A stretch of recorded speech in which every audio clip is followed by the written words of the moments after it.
of our professional master's degree here in occupational safety and health at Georgia Tech. I have an honor to introduce you to our guest speaker. But first, a little bit about the PMOSH program. PMOSH is a master's degree. It's a master's degree that you can do at Georgia Tech. It's an online program for the most part. There are 3 points that you come on campus. It's over 2 years. It spans over 2 years, 10 courses in different aspects of technical and managerial aspects of safety and health. This is a leadership degree. It helps you not only become familiar with the foundation of the safety, occupational safety and health, you become familiar with how to make your organization a safer place. We are currently recruiting new students, receiving applications for the start of fall 2025. The application deadline March 1st of 2025, and then we have a hard deadline of May 1st, 2025. But we would like to encourage you, if you have interest in this program, please reach out to us. We also organize information sessions. We also organize, helping you for organizing session to help you submit your applications. But as I said, the program is taught by great instructors with not only research experience, not only knowledge in this field, but also the ones that are actually applying that days in and days out in the safety industry, including our own guest speaker, Dr. Jenny Houlroyd. So I'll gonna introduce you in a second. So today, Dr. Houlroyd is going to talk to us about examining how to conduct risk assessment when working with new or emerging chemicals or products when little is known about the long-term health impact of that product. Dr. Houlroyd received her doctorate in public health from the University of Georgia in public health policy. She holds a joint Master of Science in Public Health in Epidemiology and Environmental and Occupational Health from the Rollins Schools of Public Health at Emory University. And her bachelor's degree is in Public Health from the Richard Stockton College of New Jersey. She serves as Occupational Health Group Manager for the Safety, Health, and Environmental Service Office with the Enterprise Innovation Institute here at Georgia Tech. As a certified industrial hygienist with the Georgia Tech Safety and Health Consultation Program, she assists small businesses throughout Georgia to ensure that their workplaces are as free from hazards as possible and the workers are protected from potential health threats.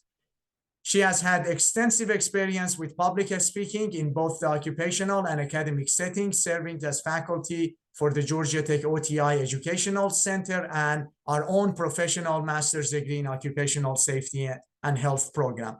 Let's give Jenny a big round of virtual applause to get us started. Floor is yours, Dr. Houlroyd. All right, thank you very much. And I will start sharing as soon as, yep, and let me try to do this. Okay, good afternoon, everyone. Thank you so much for joining today for this presentation.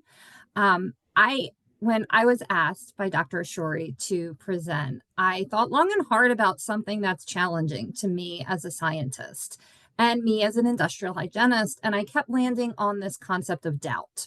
So Webster's dictionary defines doubt in a variety of different ways. If you're thinking of it from the perspective of a verb or an action word, it can mean to lack confidence in or to consider unlikely or to call in question the truth.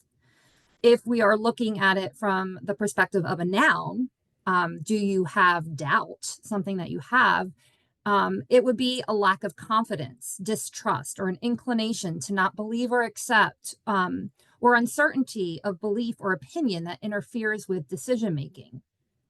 And I think it's important when you think about doubt, that doubt can be both good and bad. It can be both constructive and destructive, depending on the way that it is utilized. and really leveraged when looking at data and when performing exposure assessments. As an industrial hygienist, I often think of doubt in terms of the word certainty.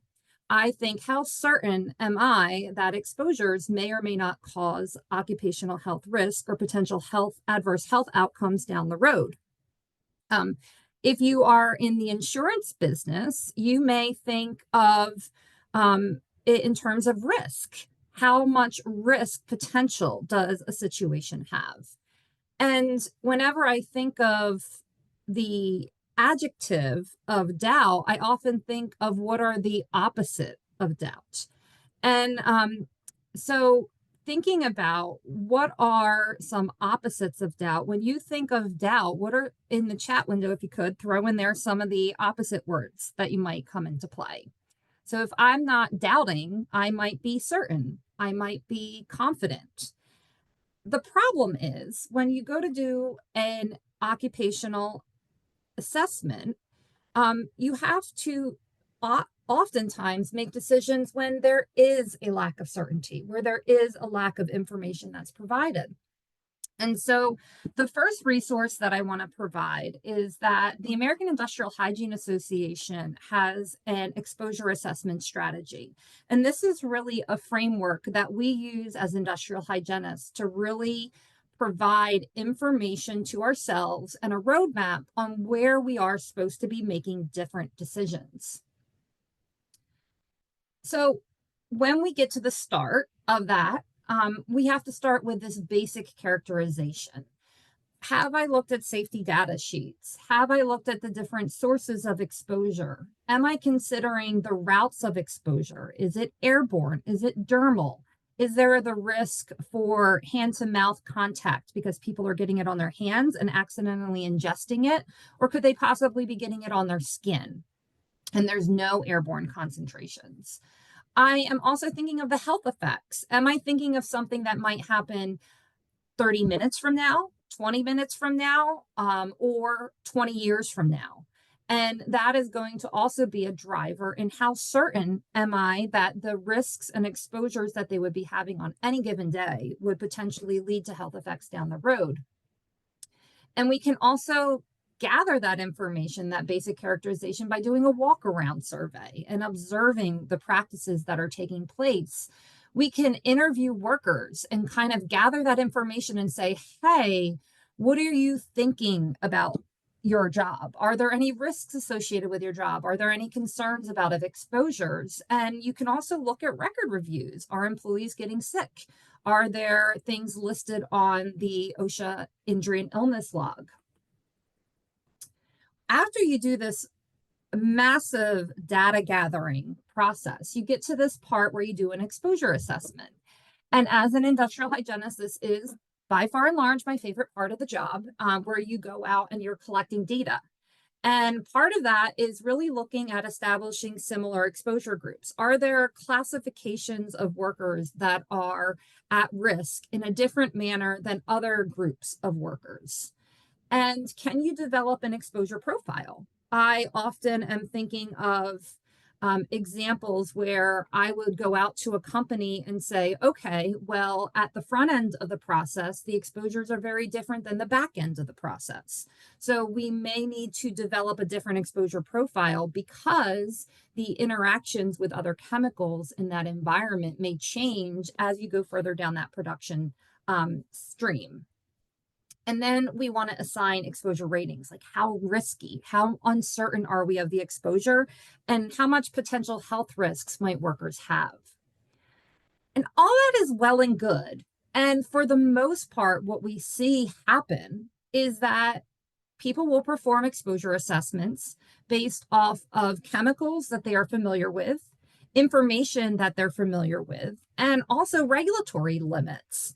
And typically, when I go out to companies and they do exposure assessments, the question that employers ask me are we above or below the occupational exposure limits? And I will say, you're below the occupational exposure limits. However, and they're like, okay, cool, we're good, we're good. So the basic reference point is that people want to land either in the unacceptable exposure limit and they assume that if we are certain that we are below any regulatory occupational exposure limits, they have no doubt that that is acceptable exposure. And there's a lot of reasonings why that would come into play. And so let's see here. Accidentally turned on. Clear. Okay. So what do you do when you happen and you aren't certain? Because sometimes in the absence of certainty, when we say we're not above any occupational exposure limits, you create a false sense of security, a false sense of certainty saying, okay, we know we're okay. But is it that you really know that you're okay and that it's an acceptable exposure rating? Or are you really in this category called uncertain?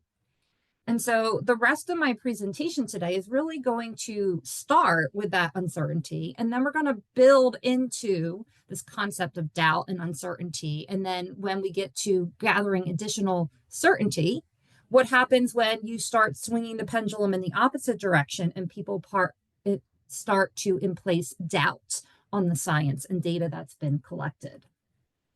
So I just want to start by framing.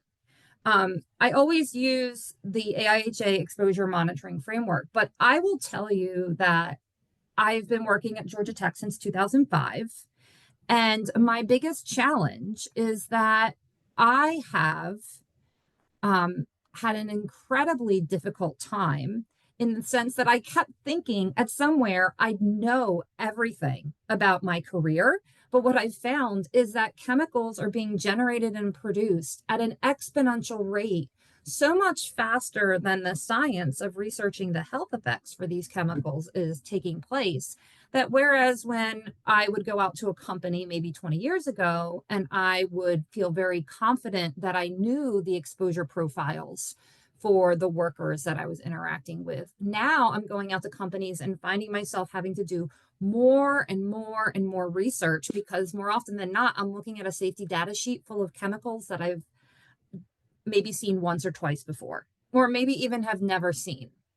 And so if we look at this infographic that was provided by the European Environment, they have it's the iceberg analogy. And a lot of safety and health professionals are very familiar with the iceberg analogy because we know that for any injury that occurs, there is this huge underbelly of that iceberg of all the costs that are associated that are uninsurable, that you can't really quantify. The same is true with chemicals. So we know that only about 500 chemicals out of the whole world of chemicals out there have been really extensively characterized. And we have a real clear understanding of if you are exposed to this chemical, X will happen. And that's really scary because the reality is there's about 10,000 chemicals that we know a little bit enough about, but not enough to feel very confident or sure or certain that I know what the exposures will do in the long run.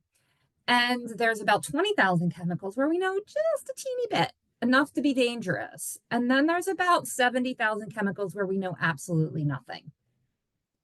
And the challenge is in that category, we have about 4,700 chemicals with use of over 100 tons per year that have very poor hazard characterization, and we know very little about.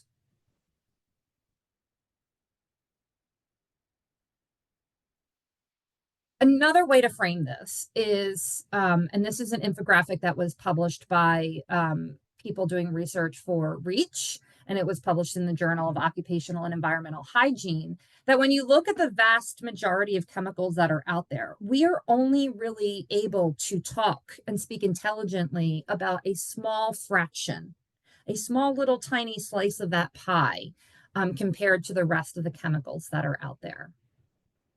Now, why is this important? So First and foremost, the World Health Organization realizes that this is a global problem.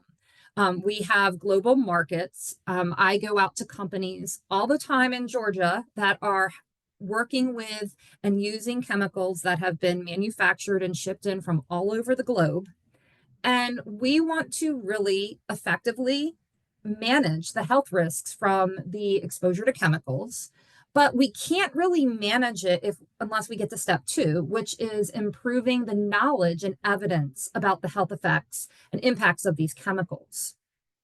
And that's important for a variety of reasons, not only for occupational health reasons of understanding what the risks are associated with the workers themselves, but I can't tell you how many times that people find ways to use and leverage chemicals in nefarious or potentially threatening manners that do create threats to national capabilities and threats for interactions. And I think one of the ones that is can hit the closest to home in Georgia is when I first was hired, we had the real threat of this growing number of meth labs that were throughout the country, and in particular, many in the state of Georgia.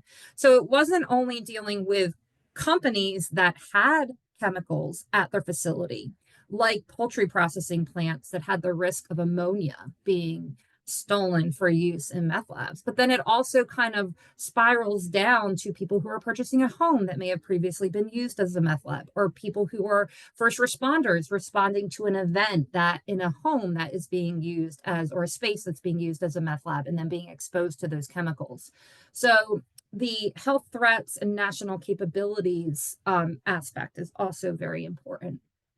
And then understanding that I teach an undergrad class in the Department of Chemistry, in the School of Chemistry here at Georgia Tech.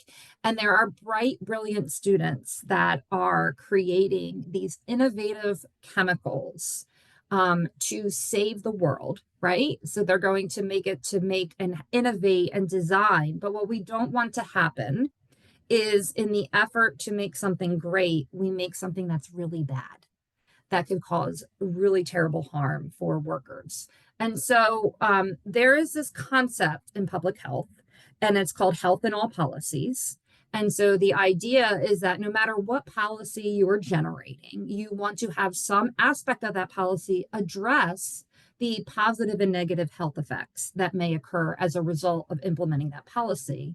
And so the World Health Organization stands by that broad public health framework by saying the same thing, that we want to promote inclusion of health considerations in all policies. So I want to take a step back and go back to this concept of the occupational health exposure limits, because that is where we end up spending a lot of our time leaning on. Where we really want to have traditional occupational health exposure limits. And I've been doing a lot of research right now on engineered stone exposures, exposure to respirable crystalline silica from fabricating engineered stone countertops. Okay, big mouthful, but we have an established exposure limit for silica. We know what is considered acceptable versus unacceptable in terms of what is the regulatory limit that was landed on for occupational exposure limit. But what's missing, and where this can be really challenging, and how you end up landing at the bottom of the spectrum, we are in doubt that is protective enough. We are in doubt that in itself, looking at the silica on its own, is an acceptable way to be addressing it. And doubt in science is good in this manner is, I know that the silica particles that are generated from fabricating engineered stone produces much larger quantities of nano-sized particles than if you're fabricating a natural stone slab. The particles and the emissions that are generated from fabricating on engineered stone have a charge, an electrostatic charge that lasts longer than natural stone slabs. The surface area of those particles is different inherently than a natural stone slab. And then there's this combination of a confluence of exposures of volatile organic chemicals and resins and other fillers that are in there. And so this is the uncertainty. This is where scientists in Australia and across the globe are spending a lot of effort trying to build up data to show why so many workers are getting sick. Now, the flip side is the one silver lining to this when we're looking at that particular element, the engineered stone situation, is that the only way you can get silicosis is if you're exposed to silica. And the only way to do that in reality is to have an occupational exposure to silica, unless you have hobbies that generate lots of respirable crystalline silica. And so we do have, unfortunately, people who are getting sick from it that we can use, that are being studied to see and make those connections. That said, that is a very unique thing, whereas the vast majority of the time, my colleague, one of the consultants on my team, went out to a company recently. They had some chemicals they're exposed to. And when we reached out to the lab to ask them if we could do exposure monitoring for them, they said that there was no industrial hygiene method that we could do to sample for that. And that really set us back, because now we're back at the starting line of saying, what do we do next? So the question is, what do you do when you end up there? Relying solely on occupational exposure limits is a really limiting factor. And I really, encourage a healthy amount of doubt that an occupational exposure limit is good enough to protect workers. But it is also a limiting factor because in the absence of an occupational exposure limit, I have no regulatory authority to require an employee that they are to have to wear a respirator. And that is really challenging. And my dissertation was on respiratory protection for my doctorate. And one thing that I heard again and again in the interviews that I conducted for my qualitative assessment, my qualitative study and the key informant interviews, was that the employers said, well, we only did monitoring because there was a rule that we were required to do monitoring. And we only selected the respirators on the basis of those exposure monitoring results. And so when I asked about things where there wasn't a substance specific standard with air sampling requirements, they very often and reluctantly would admit that they just guessed when it came to deciding what kind of respirators to choose. And we don't want to be in that category. We want to be making sound projections, risk-based projections on those exposures. The next reason why it's challenging is if you end up having a chemical that you're exposed to occupationally. The cartridge changeout schedules for those respirators are based on the framing it on how the exposure in reference to the occupational exposure limit.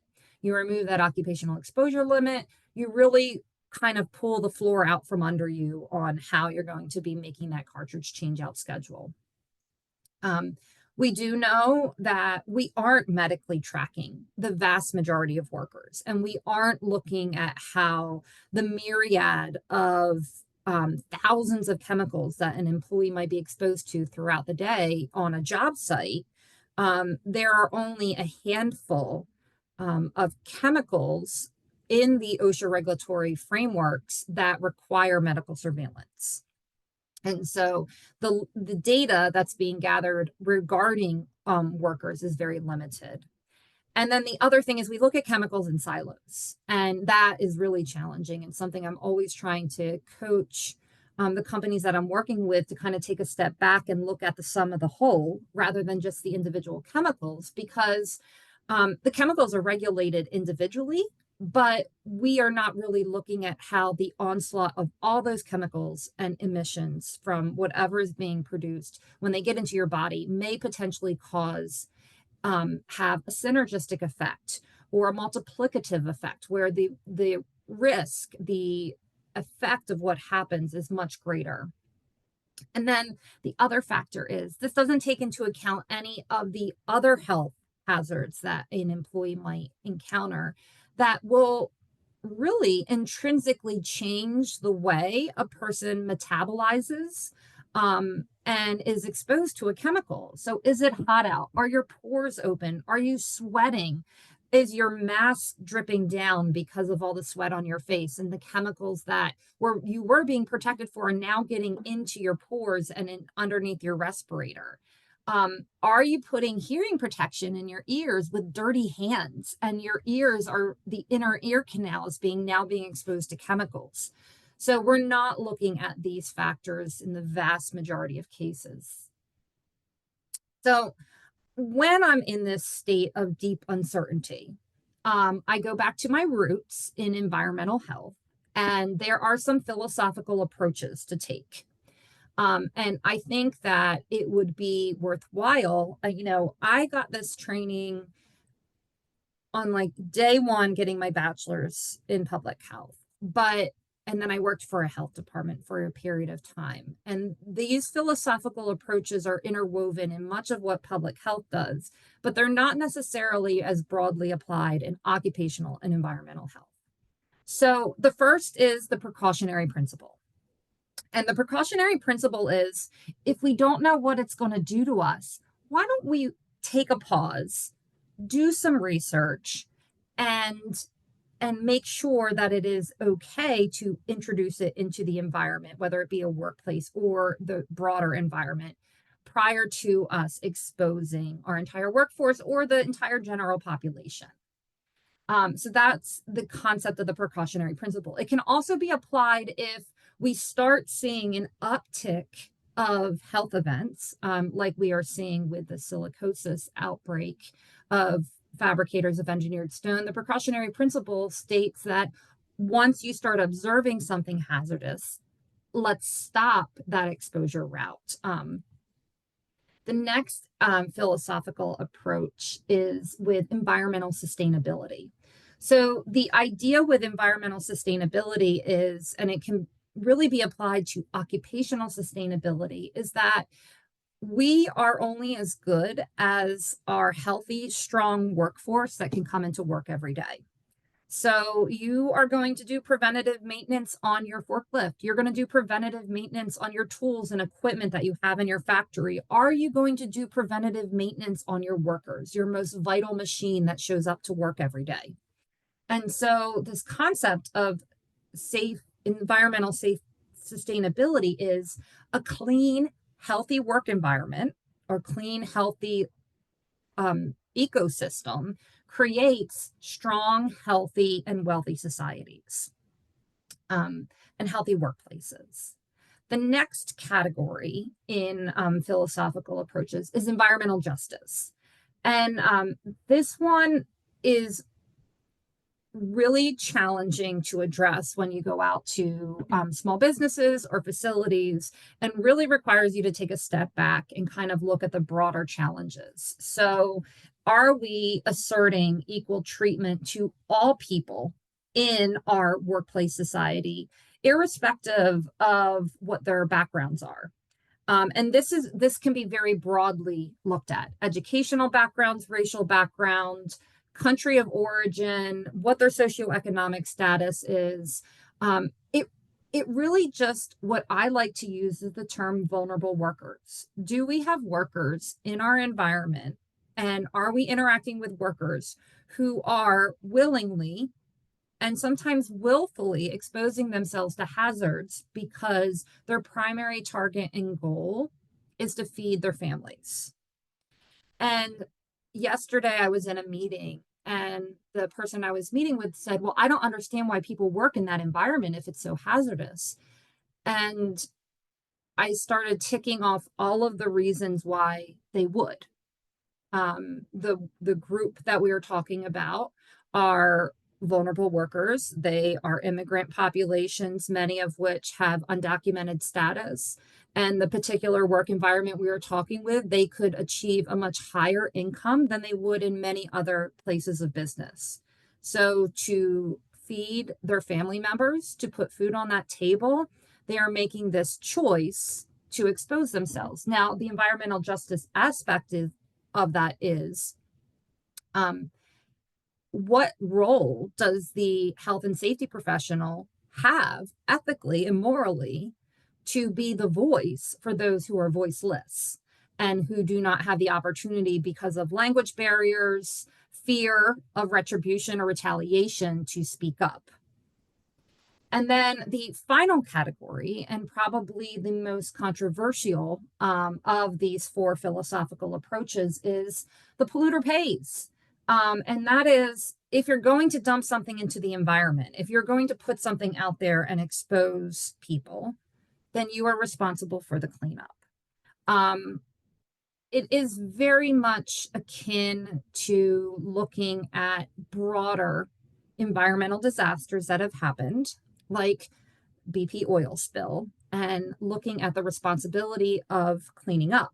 It is much, much harder to prove when there isn't an event that occurs, and it is more subtle and slight over a period of time.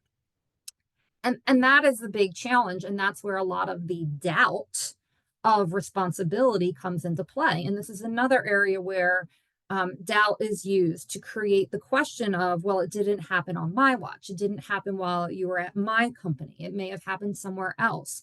But the question I ask is, how would you prove that?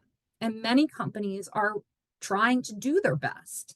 And so when we work with those companies, we say, well, how can we collect the data to show that? How can we collect the footprint, the paper trail to show all the steps you're taking to do the right thing?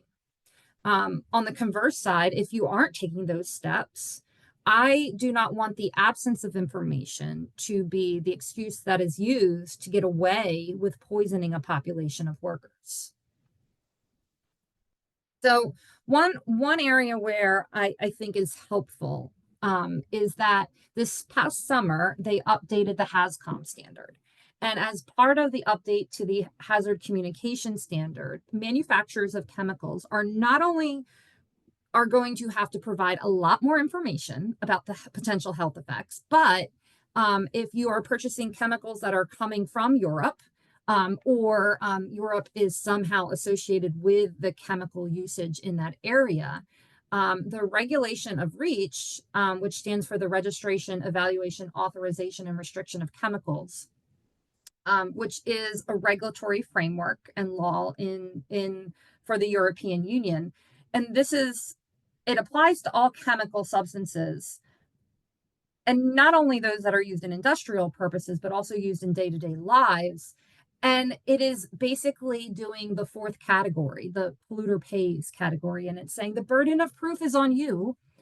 Companies must identify and manage the risks that are linked to the substances that they manufacture and market. The benefit of this regulation is that they have launched this year a new website where they are going to be compiling and gathering all this new research that is supposed to be happening, and putting it into a chemical database that is going to be public facing once they aggregate it and remove any unique identifiers, so that people are able to research a lot of these new and emerging chemicals. And there are limitations to that, right? We don't have oversight or any hand in designing the methodology in which they do their studies. So me as a scientist, I'm asking lots and lots of questions, but in the absence of any information, a little bit of data helps to give me a starting point to really understand where we are. So speaking of looking at data and examining it, one thing that creates doubt, whether it is a positive doubt or a negative, constructive or destructive doubt, is whether or not people are researching when they go to start researching and gathering information to assess occupational exposures in using a methodology. Now, there are a variety of different frameworks and approaches, but my favorite, and the one that I always rely on to a certain degree, is the Bradford-Hill criteria. And by no means is Bradford-Hill supposed to be a checklist where you have to check every single box down the line. But what it is supposed to do is give you questions again, this idea of doubt, asking yourself when you're doing the research and giving yourself some sort of critical reflection. What is the strength of this study that I'm looking at when it says there is or is not a health effect? Is it a very small and minute, or is there a really strong connection? I often see people say, well, this happened and then this person got sick. And there's a phrase that lots of scientists use, that correlation doesn't necessarily mean causation, but correlation is a good place to start. So if you say, well, X exposure happened and then Y disease started, you start there and you look, what is the strength of the association? You know, if I was in one way to do that is to look at consistency. Is there a consistent effect happening across all different studies? And so to kind of throw back to the engineered stone example, I know that there is a strong association with exposure to this product with the development of silicosis. And I know that because there are studies showing it's happening in Spain, in Israel, in Italy, in UK, in China, in Australia, and in the US. It is consistent across all countries and all regions of the globe that this is happening. The specificity is how specific are the mechanisms of effect. And what we really mean by that is, is there an actual way that the exposure is happening and that the disease can happen? And then the temporality is whether there is the timeline works. I always say, is the timeline working? I had a person recently tell me that they had an event, an exposure happen, and then they developed cancer. And this is a really uncomfortable conversation because the cancer diagnosis came within a time frame that is much too quick, much too tight for it to be actually related to the exposure that they were blaming the cancer diagnosis on. There is a latency period. There is a temporality in terms of the exposure, has to get to the organ, has to cause the changes that occur in the development of the disease, whatever it may be. So the temporality. The biological gradient is really, we can go to the basic adage of science, the dose makes the poison. The more you're exposed to, are you getting sicker? Are you getting sicker faster? Is it even plausible? Is there a plausible mechanism between the exposure and the outcome? And a lot of that has to do with people having a certain type of exposure, but that exposure never even reached the target organ of where the disease exists. Are there other types of coherent evidence to support the claims that are being made? Are there experimental evidence? So have there been studies on animals or any lab studies done to support the connection that's being claimed? And are there similar cases? So for example, again, to kind of fall back on that engineered stone case, we are drawing analogies to people who do abrasive blasting. And so we can say, well, this sort of makes sense because with this level and degree of silica exposure, the rate at which we're seeing disease is much worse, but comparable to abrasive blasters. So that's where that analogy occurs.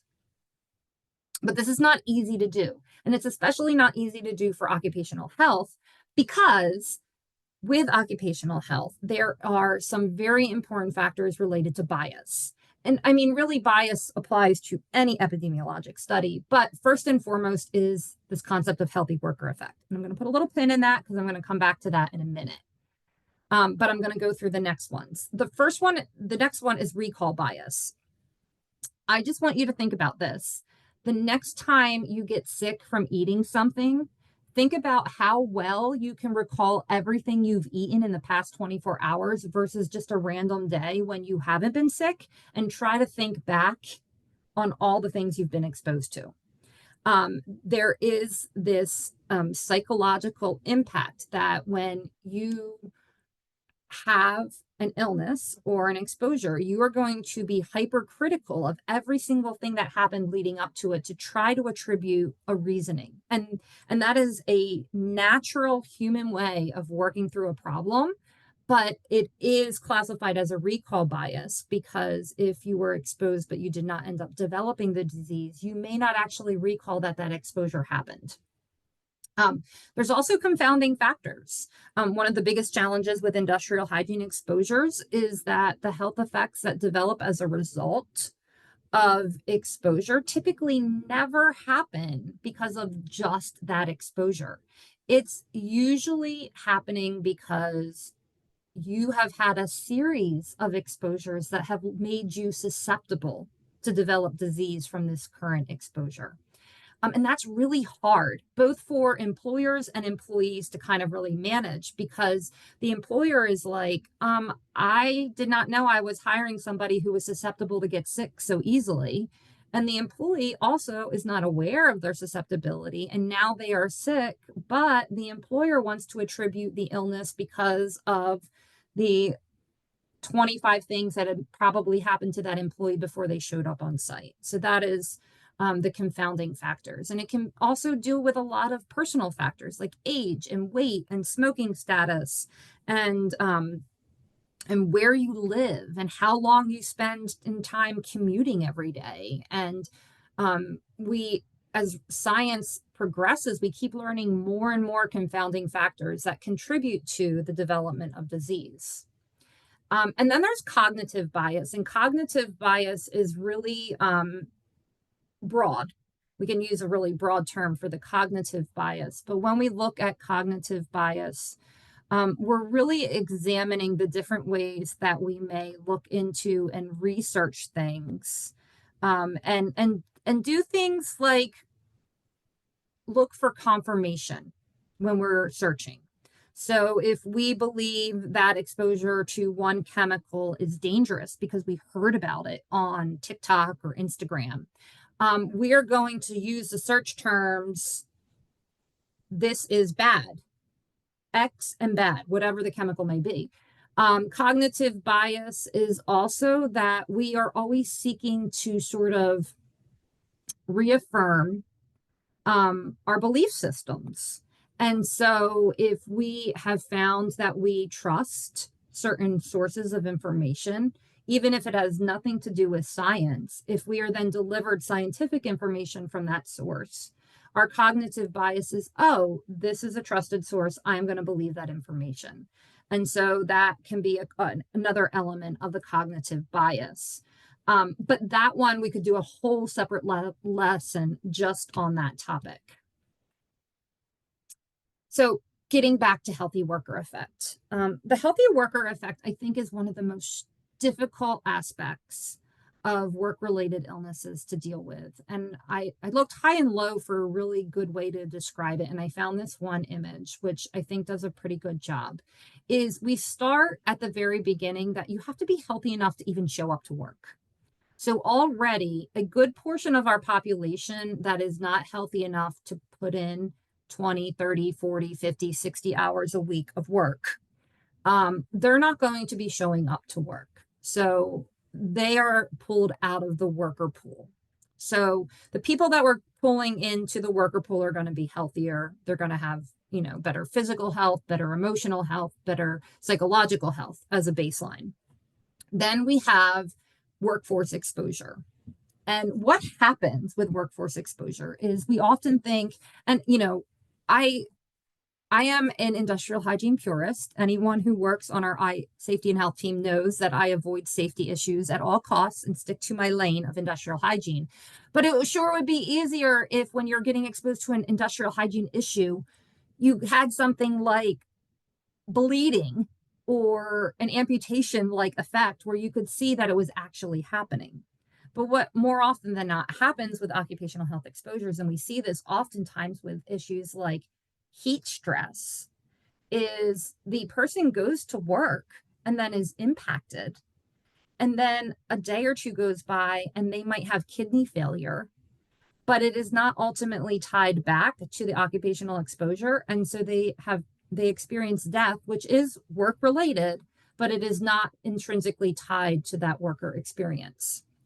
The other way that it happens, and we see this happening a lot with long-term chronic exposures, is where you start getting sick from the work-related exposures, and you may not know that it is necessarily work-related.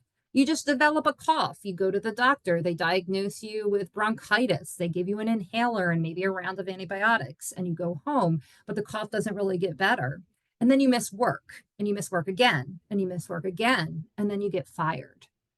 And so now you're unhealthy and you're now removed from the workforce. But by the time you actually get the diagnosis of silicosis or whatever the disease may be, you are so far removed from the source of the exposure that your doctor may or may not make the connection that it is work related. You may or may not make the connection that it is work related. And you may be out of bounds when it comes to getting the financial support that you would need to actually get the treatment you'd need related to that exposure. So that's the first thing. And then we have this selection bias because you have to be healthy enough to kind of stay in the workforce and keep working. And so we keep seeing this culling of the workers that start showing signs and symptoms of disease. And if they don't develop the full-blown disease soon enough, and depending on whether you're on a point system or you have really good sick leave programs, you may find yourself very rapidly unemployed and unable to get compensation for that. So looking at the reverse scenario, what do you do when there's a lot of information out there? And, that is something where I am so strong on prevention, because even when there is a plethora of information that shows this exposure causes this disease, this is where we see doubt come into play and end up working against protecting workers from exposure. So I kind of want to give two more definitions of doubt, and one is constructive doubt, and that is really looking at this healthy skeptic. And it really encourages you to investigate and think critically and evaluate scientific claims. That in itself is great. Where it becomes really destructive is if there are deliberate attempts to undermine scientific consensus. And this can be done through a variety of different mechanisms, through misinformation, through manipulation. And what we end up seeing, if we can unpack it and are able to really get to the root cause of it, we can recognize that sometimes, unfortunately, it is used to contradict established scientific knowledge for a variety of different reasons. Let me give you a good example. Wait, wrong way. So I did some digging because I had read a book called Doubt is Their Product and The Triumph of Doubt by Dr. David Michaels. I'm going to give you links to those books if you want to read them. But he references a quote from the smoking industry when they are trying to defend the merits of smoking to keep their products in the public and keep people accessing them.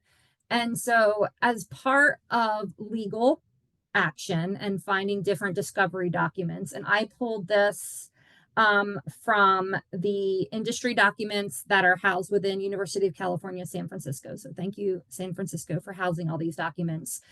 This is a policy memo that was sent from in the records that were discovered during litigation. And I just want to read this to you for a minute because I think it's really telling. This is the tobacco industry saying how we're going to keep selling a product even though we know it's bad. Doubt is our product since it's the best means of competing with the body of fact that exists in the mind of the general public. It is also the means of establishing controversy. Within the business, we recognize that a controversy exists. However, with the general public, the consensus is that cigarettes are in some way harmful to the health. If we are successful in establishing a controversy at the public level, then there is the opportunity to put across the real facts about smoking and health. Doubt is also the limit of product, unfortunately. And I just kind of sit with this. This was a document from 1969 and kind of think about all the information. I sat in an epidemiology class at Rollins in 2005 and learned about Bradford Hill and their studies that they did establishing the connection between smoking exposure and lung cancer. And these were done well before 1969 and all the studies that came after that.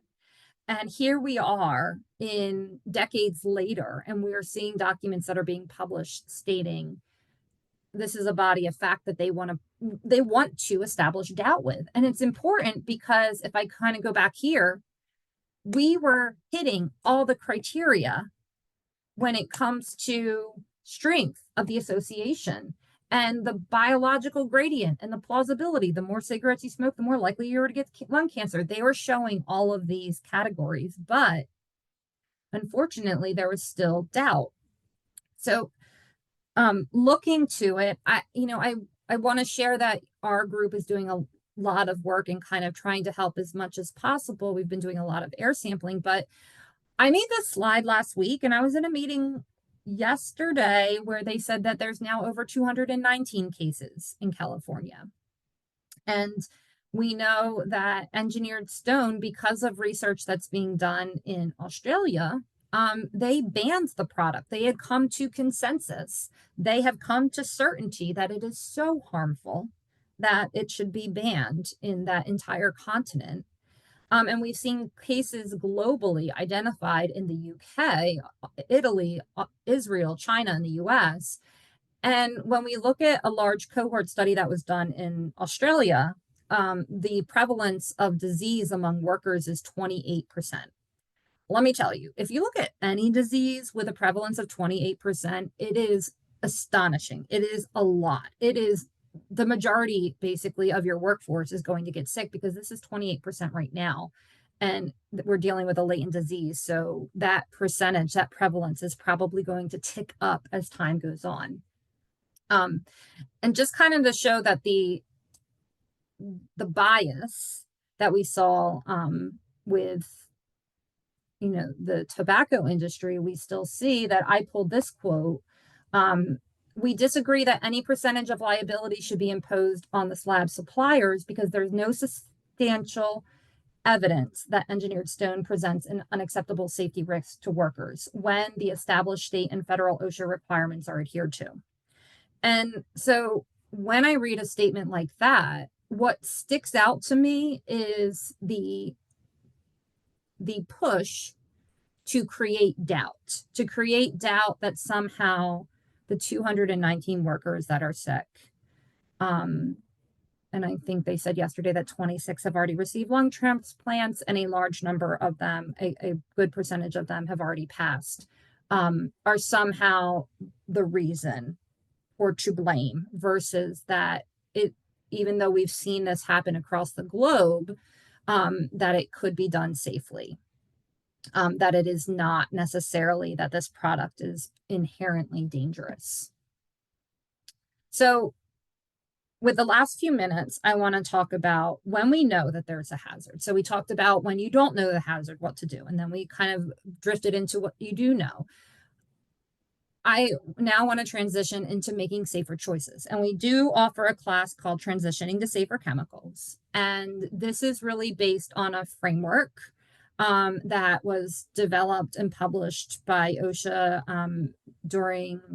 under the direction of Dr. David Michaels, where we are looking at a 7-step process to really eliminate and reduce the harmful chemicals. So the concept is, if we know that if a product is 90+% made out of respirable crystalline silica, should we be thinking about alternatives to use instead?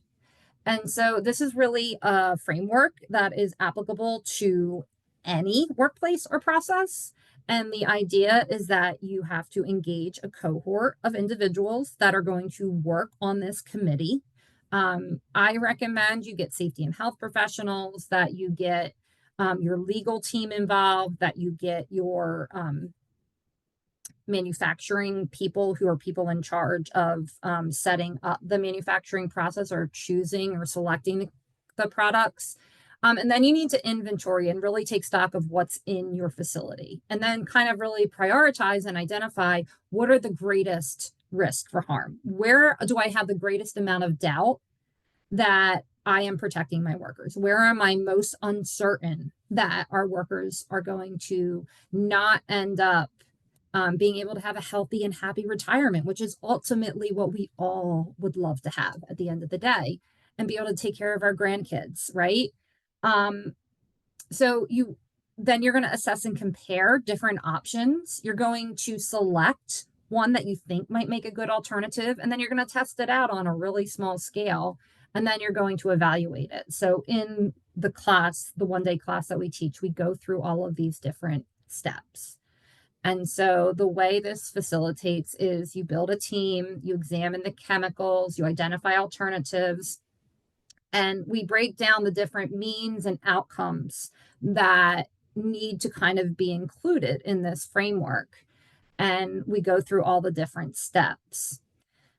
I also want to throw out, and I'm going to kind of go quickly because I'm almost out of time, is that there are other tools that you can access right today to kind of help you with your decision-making process and really help you navigate when there is doubt or there is uncertainty.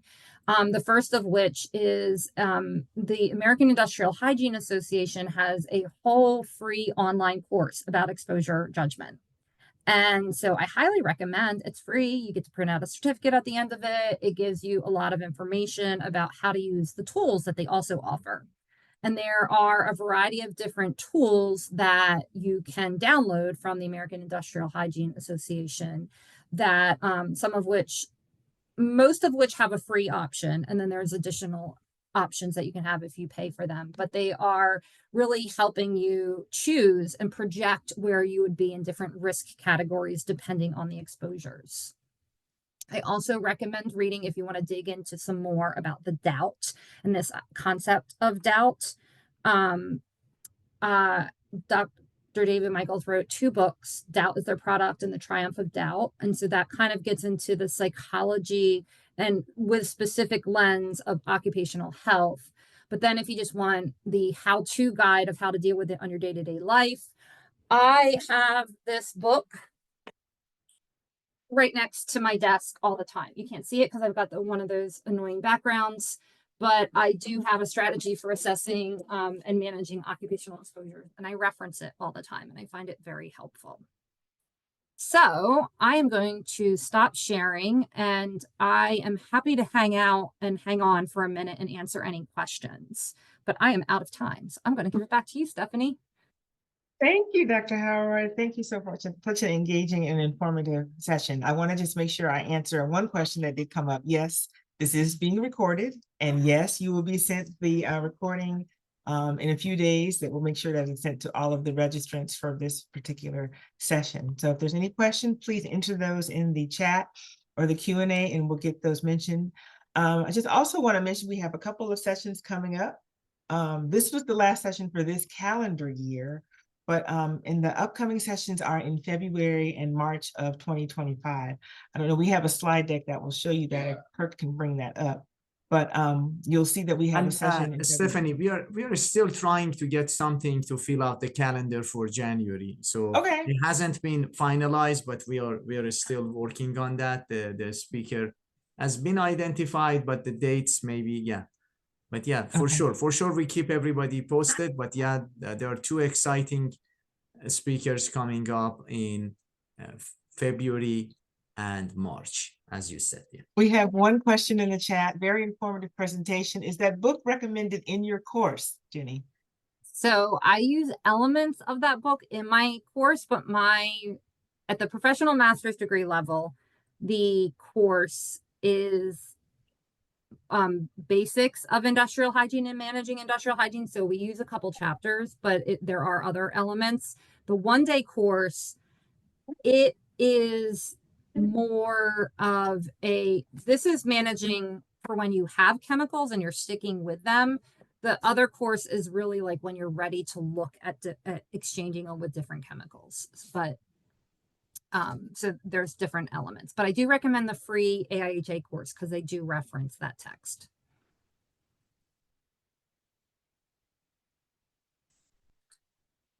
No, it was very informative presentation, Dr. Houlroyd. Thank you. I have a question for you regarding this. So, do you think getting into some more quantitative risk analysis is something that eventually our professional safety managers need to be equipped with that knowledge, like risk-based decision making? Absolutely. I think it's going to be completely mission critical to have data to back up what you're saying. There's a lot of science denialism out there, and a lot of people are reluctant to believe that you're showing them or telling them there's an exposure. And oftentimes I'm dealing with chemicals that you can't smell, taste, or feel. And I have to have some element of proof. And so I really, I really think that it's important to come from a place of facts and really explain to them that you are trying to prevent long-term health effects. Thank you. Jordan has a good question put in the chat box. What environmental factors come into play when determining what chemicals should be banned? That's a great question. And so there's a couple different lenses you would look at that from. One lens would be from the lens of environmental health, and that would be if there are some detrimental impacts to the actual environment itself. And that would be kind of a good example of that would be PFAS and the forever chemicals. Once we realize that they are in the environment forever and they don't break down and that they end up in all of our bodies. From an occupational standpoint,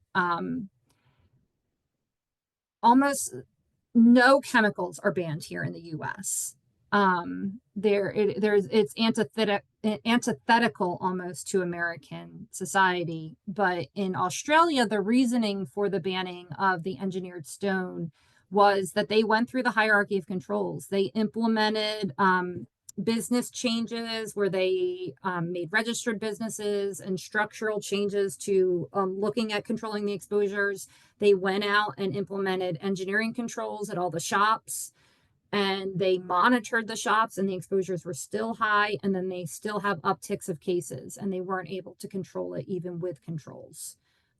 So that is a tough judgment call that has to be made, and it's usually done in cohort with medical professionals, scientists, worker rights advocates, and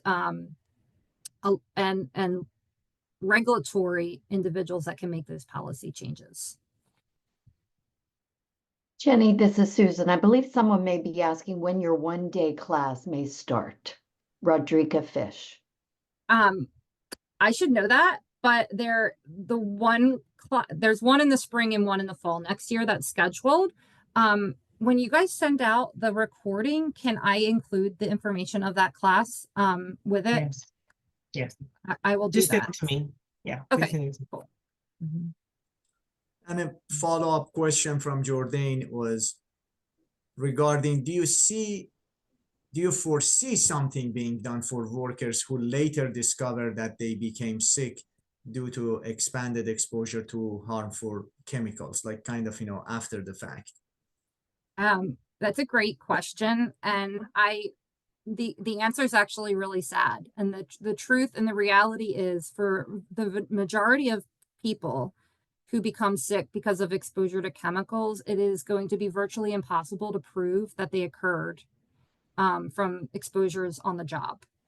And unless it's something like silicosis, where the only way to be exposed is on the job. And so for the majority of workers, there is no compensation because it usually occurs after retirement when you're no longer working. So that is why health and safety is so important, because prevention of exposure is the best way to prevent that from happening. Yeah, thanks. And I see Stephanie already put that slide, which shows our next speaker, Dr. Memarian from CPWR, Center for Construction Research and Training. And he will be giving us sort of an update because he was one of our speakers in the previous series. He's going to give us a further update on pre-task planning. that tool they develop, and it's a continuous improvement process, very simple tool that can be used with almost any kinds of, industrial construction or any form of even commercial construction or residential or any sort of, construction and infrastructure project. Very simple tool, yet very, very effective. And I'm sure he has more to report. Last time he was talking about the application of that in the electrical construction and renewable energy and those kind of infrastructure jobs. Moshood, had a question about what an interesting presentation about the level of industrialization going across the world now. What are the effects of these emissions coming from these industries to human health, environment, and environment and human lifespan? Like, that is a great question, and a question for the ages, and a question for scientists to study. And so that is, I encourage you to investigate some of the epidemiological cohort studies that the Centers for Disease Control does to kind of monitor that over time. They have a variety of different studies where they actually collect biological samples from different individuals and kind of track where their different exposures are over time. And they publish that data and kind of keep track of it. But who's to know what the final answer will be? Well, thank you so much. I know we are about 10 minutes after the top of the hour. I know people might want to get to other things. Again, one more time, give Jenny a good round of applause. Thank you so much for thank you very sharing much. your thoughts. Appreciate that. And yeah, for those out there, as we said, the professional master's degree in occupational safety and health, we are blessed to have great instructors, great professors such as Dr. Houlroyd. She's teaching our industrial hygiene class.